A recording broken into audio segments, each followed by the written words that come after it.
नाही तर निवडणुका होणार निवडणुका नाही होणार या संदर्भातली जी टांगती तलवार सगळ्याच राजकीय पक्षांच्या कार्यकर्त्यांवर होती। आता ती थोड्याफार प्रमाणात कमी झालेली आहे। आता ही 14 जानेवारीला असते, त्यामुळे आत्तापासून लोकांनी पतंग उडवू नये। या सगळ्या चर्चा ज्या आहेत या सगळ्या पतंगबाजीच्या चर्चा आहेत। काय चर्चा झाली ती उद्धव साहेबांना माहिती आहे आणि राजसाहेबांना माहिती आहे। हा सत्तेचा असलेला माज आहे आणि तो माज भारतीय जनता पक्षाचा सगळ्यांना दिसतोय। बातमी येते की सर्वोच्च न्यायालयाची सुनावणी सुरू होती, त्या सुनावणीमध्ये नगरपंचायती वगैरे जे आहेत त्यांच्या निवडणुकांना तर कुठली स्थगिती दिलेली नाही, परंतु राज्य निवडणूक आयोग त्यांच्या निवडणुकांचा कार्यक्रम जसाचा तसा पुढे चालू ठेवू शकतो असं त्यात म्हटलेलं आहे। परंतु जो काही निर्णय अंतिम येईल त्या निर्णयाला राज्य निवडणूक आयोग बांधील राहील असं सुद्धा म्हटलेलं आहे। हे अतिशय चांगली गोष्ट आहे की निवडणुका होत आहेत। नाही तर निवडणुका होणार निवडणुका नाही होणार या संदर्भातली जी टांगती तलवार सगळ्याच राजकीय पक्षांच्या कार्यकर्त्यांवर होती। आता ती थोड्याफार प्रमाणात कमी झालेली आहे। निश्चितपणे शेवट जो काय निर्णय कोर्ट देईल त्याच्या अधीन राहूनच या गोष्टी होणार। पण निदान निवडणुका जिथे 50% आरक्षण क्रॉस नाही केलं त्यांच्यावर जी टांगती तलवार होती ती निदान दूर झाली।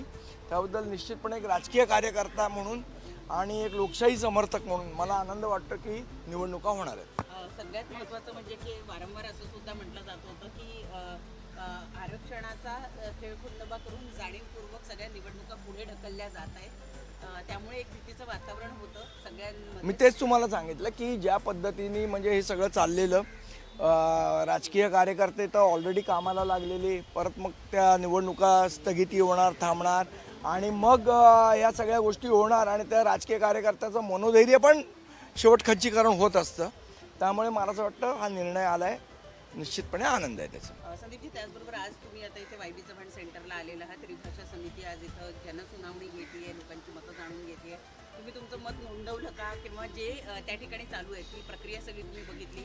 प्रक्रिया बघितली आणि मी मत पण माझं नोंदवलं। पण आज मी काही महाराष्ट्र नवनिर्माण सेनेचा कार्यकर्ता म्हणून आला नव्हतो, एक सामान्य नागरिक म्हणून माझं एक मत नोंदवायला मी आलेलो। आणि मत असं नोंदवलं मी तिथे की त्रिभाषा सूत्रामध्ये 1ली ते 5वी या 2च भाषा असाव्यात। एक इंग्रजी असेल तर इंग्रजी आणि मराठी ही कंपल्सरी 12वीपर्यंत असली पाहिजे। आणि जी तिसरी भाषा आहे जी 5वीपासनं ज्याची सुरुवात होते त्या तिसऱ्या भाषेला अनेक ऑप्शन असले पाहिजे। म्हणजे हिंदी नुसती नाही तर हिंदी, गुजराती, कन्नड, तेलुगू, तामिळ, बंगाली ज्या भारतातल्या सगळ्या भाषा आहेत ह्या ऑप्शन म्हणून असल्या पाहिजेत। आणि मुळात मुलांना चिंता ही आहे की माझ्या तिसरी भाषा जर माझी वीक असेल तर मग माझ्या मार्कांचं काय। तर त्याच्यात आम्ही एक सूचना अशी मांडली की तिसऱ्या भाषेला मार्क पद्धत न ठेवता त्याला ग्रेड पद्धत ठेवावी। म्हणजे A grade, B grade, C grade अशी जर ग्रेड मूल्यांकन जर ठेवलं तर त्याला त्याचं बर्डन येणार नाही त्याच्या डोक्यावर। तिसरी भाषा मला शिकायची आहे, मग ती हिंदीत शिकायची का, मग ती गुजरातीत शिकायची का, मग त्याच्यात कमी मार्क आले तर माझ्या ओव्हरऑल रिझल्टवर परिणाम होतो। हे बर्डन मुलांच्या मनावरचं निघून जाईल। त्यामुळे तिसऱ्या भाषेला मार्क न देता ग्रेडेशन द्यावं अशी सूचना आम्ही मांडलेली आहे। हां, आणि तिसरी भाषा जी 5वीपासून चालू होणार आहे त्याला ग्रेडेशन पद्धतीने त्याचं मूल्यांकन करावं। काल उद्धव ठाकरे आणि राज ठाकरे यांची भेट झाली, तब्बल 1.5-2 तास ही संपूर्ण बैठक होती। या बैठकीमधनं अनेक गोष्टींच्या चर्चा सुरू झालेल्या आहे। एक चर्चा अशी सुद्धा सुरू झालेली आहे की जागा वाटपांचा फॉर्म्युला जवळपास आता ठरत आलेला आहे, म्हणून या भेटीगाठी वाढलेल्या आहेत। दुसरी चर्चा अशी आहे की कदाचित आत्ता ज्या पद्धतीनं नगर परिषदांच्या निवडणुका या इंजिनाच्या चिन्हावर लढू नका असं पक्षाच्या वतीनं सांगण्यात आलं होतं, तसं कदाचित भविष्यात दोन्ही पक्ष एकाच चिन्हावर निवडणुका। मला असं वाटतं की जनरली संक्रांत ही 14 जानेवारीला असते, त्यामुळे आत्तापासून लोकांनी पतंग उडवू नये। या सगळ्या चर्चा ज्या आहेत या सगळ्या पतंगबाजीच्या चर्चा आहेत। काय चर्चा झाली ती उद्धव साहेबांना माहिती आहे आणि राजसाहेबांना माहिती आहे, आपल्या कोणालाही माहिती नाही। पण मी एवढं निश्चितपणे सांगू शकतो की जे रोज बातम्या बघतोय अजून संक्रांतीला वेळ आहे, इतक्यात पतंग उडवू नये। परंतु जागा वाटपाच्या संदर्भात तुमच्या 2 पक्षांमध्ये काही प्राथमिक स्वरूपाच्या चर्चा झाल्या आहेत की नाहीये, की अजूनही? मला असं वाटतं या गोष्टीचं उत्तर आत्ता ह्या वेळेला कॅमेरासमोर देणं योग्य ठरणार नाही. योग्य वेळ आली की आम्ही तुम्हाला सगळी माहिती निश्चितपणे देऊ. निवडणुका सुरू आहेत, प्रचार सुरू आहे, मात्र भाजपचे आमदार उघडपणे धमक्या देत आहेत. लोकांच्या हस्तकरात तर कापून टाकण्यासह भाजपचे आमदार आणि बावनकुळाच्या समोरच विरोधकांना हाकलतात. माज दुसरं काही नाही. हा सत्तेचा असलेला माज आहे आणि तो माज भारतीय जनता पक्षाचा सगळ्यांना दिसतोय. संदीपजी, काही दिवसांपूर्वी सर्व महाविकास आघाडी आणि मनसे यांनी निवडणूक याद्यांचा मात्र मतदार याद्यांचा प्रश्न उपस्थित केलेला होता.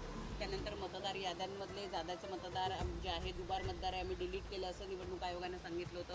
नवीन यादी प्रसिद्ध केली. 2 स्टार मारलेले सगळे दुबार मतदार आलेले आहेत. परंतु त्यात सुद्धा अनेक घोळ असल्याचं दिसून येत आहे. जी लोक दुबार नाही आहेत त्यांच्या नावाच्या समोर स्टार आहे, ज्यांच्या नावाच्या समोर स्टार आहे त्यांनी काय करायचं पुढे हे माहिती नाही आहे. सगळी जी प्रक्रिया आहे ती राजकीय पक्ष आणि सर्वसामान्यांवर ढकलून निवडणूक आयोग गप्प बसलाय असं वाटायला लागलं. नाही, निवडणूक आयोगाचा आत्तापर्यंतच्या इतिहासातला सर्वात बोगस आणि ढिसाळ कारभार हा आपल्यासमोर आलेला आहे. निवडणूक आयोगाला जर स्वतःची मला असं वाटतं आपण ज्याला म्हणतो की विश्वासार्हता ही जर जपायची असेल तर त्यांनी नीट काम करणं आवश्यक आहे. हे ज्या सगळ्या गोष्टी होत आहेत याच्यामुळे निवडणूक आयोगाची विश्वासार्हता दर सेकंदाला ही रसातळाला चाललेली आहे. परंतु आता तुम्ही लोक काय करणार आहे? कारण काही वॉर्ड असे आहेत नाही, आम्ही आमच्या पद्धतीने मतदार हे दुबार दिसून येत आहे.